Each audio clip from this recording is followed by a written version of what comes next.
BRS MLC కవిత CBI కస్టడీలో ఉన్నారు. Delhi liquor స్కామ్లో కవితపై ప్రశ్నల వర్షం కురిపిస్తోంది సీబీఐ. ఢిల్లీ లోధి రోడ్ జవహర్లాల్ నెహ్రూ మార్గ్లోని సీబీఐ కేంద్ర కార్యాలయంలో సీబీఐ అధికారులు కవితను ప్రశ్నిస్తున్నారు. లిక్కర్ పాలసీ అక్రమాల్లో కవిత కీలక సూత్రధారి, పాత్రధారిగా పేర్కొన్న సీబీఐ ఈ కుంభకోణానికి సంబంధించి కీలక వివరాలపై ఆమె నుంచి కూపీ లాగుతోంది. లిక్కర్ పాలసీ రూపకల్పన, ఆమ్ ఆద్మీ పార్టీకి 100 కోట్ల ముడుపులు, సౌత్ గ్రూప్ నుంచి డబ్బు సమకూర్చడం, నిందితులు అప్రూవర్లుగా మారిన వారిచ్చిన వాంగ్మూలాలు, వాట్సాప్ చాట్స్ పై కవితను సీబీఐ ప్రశ్నిస్తోంది.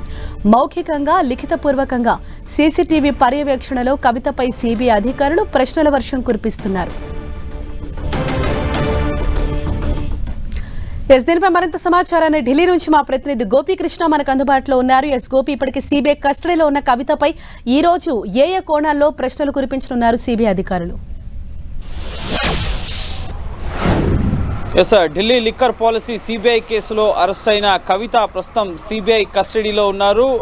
ఢిల్లీ లోధి కాలనీలోని జవహర్లాల్ నెహ్రూ మార్గ్లో ఉన్న సీబీఐ కేంద్ర కార్యాలయం వద్ద నేనున్నాను. ఇదే దేశానికి సీబీఐ కేంద్ర హెడ్ క్వార్టర్స్. సో ఈ హెడ్ క్వార్టర్స్లో ప్రస్తుతం కవితను సీబీఐ అధికారులు ఢిల్లీ లిక్కర్ పాలసీ సీబీఐ కేసుకు సంబంధించి ప్రశ్నిస్తున్నారు. 10 అంతస్తుల భవనం ఇది. సో అనేక విభాగాలు సీబీఐకి సంబంధించి ఈ బిల్డింగ్లో పనిచేస్తున్నాయి. ఇందులో ప్రత్యేక కస్టడీ సెల్ కూడా ఉంది, అలాగే ఇన్వెస్టిగేషన్కి సంబంధించిన ఇంట్రాగేషన్ సెల్ కూడా ఉంది. సో ప్రస్తుతం ఆ ఇంట్రాగేషన్ సెల్లోనే కవితను సీబీఐ అధికారులు ప్రశ్నిస్తున్నట్లుగా తెలుస్తోంది. లిక్కర్ పాలసీ అక్రమాల్లో కవిత కీలక సూత్రధారి, అలాగే పాత్రధారిగా ఇటు రిమాండ్ రిపోర్ట్లో సీబీఐ పేర్కొనడం జరిగింది. ప్రధానంగా లిక్కర్ పాలసీ రూపకల్పన, అలాగే ఆమ్ ఆద్మీ పార్టీకి 100 కోట్ల ముడుపులు అందజేయడం, అలాగే సౌత్ గ్రూప్ నుంచి డబ్బును సమకూర్చడం, అలాగే నిందితులుగా ఉన్న వ్యక్తులు ఇచ్చిన స్టేట్మెంట్స్, అలాగే అప్రూవల్గా మారిన మాగుంట రాఘవ కానీ, శరత్ చంద్రారెడ్డి, దినేశ్వరరావు ఇచ్చిన స్టేట్మెంట్స్తో పాటుగా కవితకు సంబంధించిన వ్యక్తులు ఇటు కవిత పిఏ అశోక్ కౌశిక్, అలాగే కవిత మాజీ ఆడిటర్ గోరంట్ల బుచ్చిబాబు, అలాగే కవిత కోసం పనిచేసిన అభిషేక్ బోయిన్పల్లి, అలాగే కవిత బినామీగా ఉన్న ఆరోపణలు ఎదుర్కొన్న అరుణ్ రామచంద్ర పిళ్ళై. సో వీళ్ళు ఇచ్చిన స్టేట్మెంట్స్ పైన కూడా ప్రస్తుతం కవితను సిబిఐ అధికారులు ప్రశ్నిస్తున్నారు. 100 కోట్ల రూపాయలని ఇటు సౌత్ గ్రూప్ నుంచి సమకూర్చడంలో మాగుంట శ్రీనివాసరెడ్డిని 50 కోట్లు అడిగారు, అందులో 25 కోట్లు ఆయన సమకూర్చారు. అలాగే శరత్ చంద్రారెడ్డి కూడా 14 కోట్లు ఒకసారి, అలాగే 80 లక్షల రూపాయలు జాగృతి ఫౌండేషన్కి ఇవ్వడం జరిగింది. సో వీటన్నిటికీ గల కారణాలు ఏంటి, అలాగే లిక్కర్ వ్యాపారంలో మీరు భాగస్వాములుగా ఉన్నారా, లిక్కర్ పాలసీ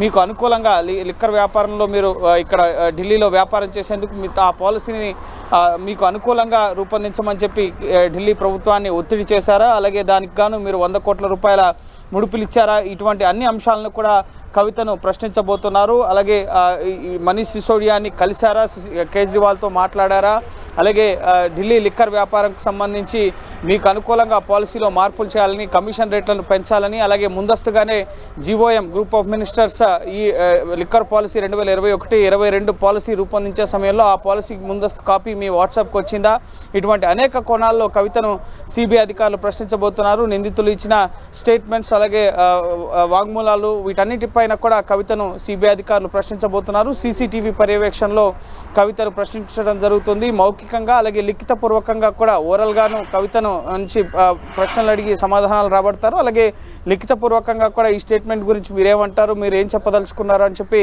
సిబిఐ అధికారులు కవితను ప్రశ్నించడం జరుగుతుంది. ఓవరాల్గా ఒక రోజులో ముఖ్యంగా 6-7 గంటల కంటే ఎక్కువ క్వశ్చనింగ్ అనేది ఉండదు. సో కవితకు 48 గంటలకు ఒకసారి వైద్య పరీక్షలు కూడా కస్టడీలో నిర్వహించాల్సి ఉంటుంది. అలాగే సాయంత్రం 6 గంటల నుంచి 7 గంటల మధ్య ఆమె కుటుంబ సభ్యులు న్యాయవాదుల్ని కలిసేందుకు కూడా కోర్టు అనుమతించడం జరిగింది. అలాగే కవితకు సంబంధించిన కొన్ని వస్తువుల్ని, అలాగే హోమ్ ఫుడ్ని కూడా పర్మిట్ చేయడం జరిగింది. కొన్ని పుస్తకాలు కవిత చదువుకునేందుకు కోర్టు అనుమతించడం జరిగింది. సో సాయంత్రం మోహిత్ రావు కవిత తరపు న్యాయవాది, అలాగే కవిత భర్త అనిల్, అలాగే కేటీఆర్ కూడా కలిసేందుకు అవకాశం కల్పించడం జరిగింది. పిఏ శరత్తో పాటుగా ఇంటి భోజనం, ముఖ్యంగా పర్సనల్ అసిస్టెంట్ ఇంటి భోజనాన్ని తీసుకొచ్చి సిబిఐ కేంద్ర కార్యాలయంలో ఇవ్వడం జరుగుతుంది. సో ఖచ్చితంగా అన్ని కోణాల్లో కూడా సిబిఐ ఏవైతే నిన్న కోర్టు ముందు వాదనలు వినిపించిందో, రిమాండ్ రిపోర్ట్లో ప్రస్తావించడం జరిగిందో, ఈ హవాలా రూపంలో డబ్బు తరలించడం కానీ, ముఖ్యంగా లిక్కర్ వ్యాపారంలో భాగస్వాములు అయ్యేందుకు ఇటు శరత్ చంద్రారెడ్డి అలాగే మాగుంట శ్రీనివాసులు రెడ్డి నుంచి డబ్బుని ఏ విధంగా తరలించారు, దాంట్లో మీ పాత్ర ఏంటి, ముందస్తుగా లిక్కర్ పాలసీ రూపకల్పన సమయంలో ఢిల్లీలో హైదరాబాద్లో హోటల్స్లో జరిగిన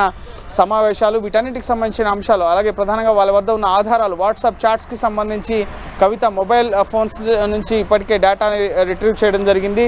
సో కొన్ని మొబైల్ ఫోన్స్లో డేటా డిలీట్ అయ్యి పూర్తిగా ఫార్మాట్ చేసిన కొన్ని ఫోన్స్ నుంచి కవిత పంపించిన సందేశాలు బుచ్చిబాబు ఫోన్లో కూడా ఉంటాయి కాబట్టి సిఏ ఆడిటర్, సో ఆయన ఫోన్ నుంచి కూడా డేటా రిట్రీవ్ చేశారు. అలాగే హోటల్స్లో జరిగిన సమావేశాలకు సంబంధించి కొన్ని ఫోటోలు వివిధ వ్యక్తుల నుంచి రిట్రీవ్ చేయడం జరిగింది వాళ్ళ మొబైల్ ఫోన్స్ నుంచి.